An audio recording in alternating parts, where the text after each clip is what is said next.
Hey guys, welcome to Code Man's Auto. What I want to show you is we have the torque converter all the way back in a 6L80, and I had a guy to message me and say that his converter slid back on him. What I want to do is show you what you can do to prevent from breaking that pump.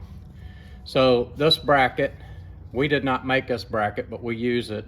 And what you do is right here, you take this bolt out and you slide this bracket and you put a longer bolt in it to hold it.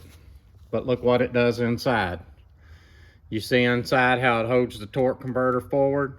Once you get the converter all the way back, then this holds the converter in and you can move it however you want and it won't drop back out and break your pump. So you do not have to make a bracket that is this fancy, so to speak. This is a pretty nice bracket, the way they have it designed, and it's perfectly designed to fit this transmission.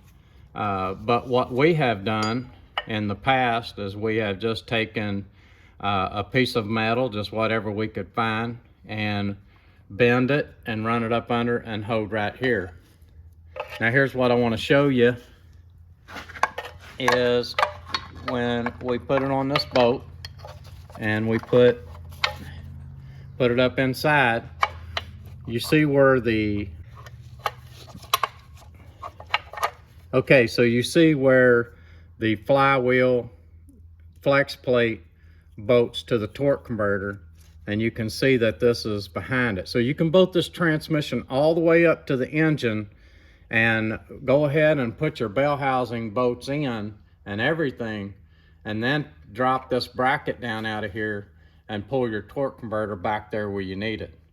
And that way you don't bust that pump.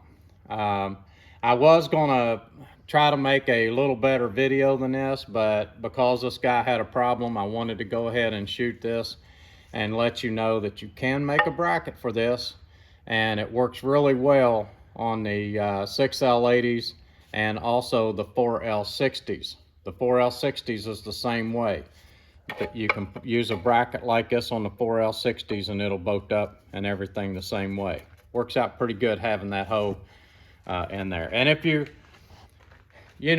good with metal and you know how to bend metal, shape metal, then you may be able to design something that would fit right inside of this hole and hold that converter back. But all the big companies use these. This is the way their transmissions come to us, is with a bracket like this on them. And I just wanted to share this with you and let you know that you can make a bracket that would go up underneath there and hold that converter in place until you got the whole transmission bolted up to the engine. Thanks for watching. This is Code Man's Auto.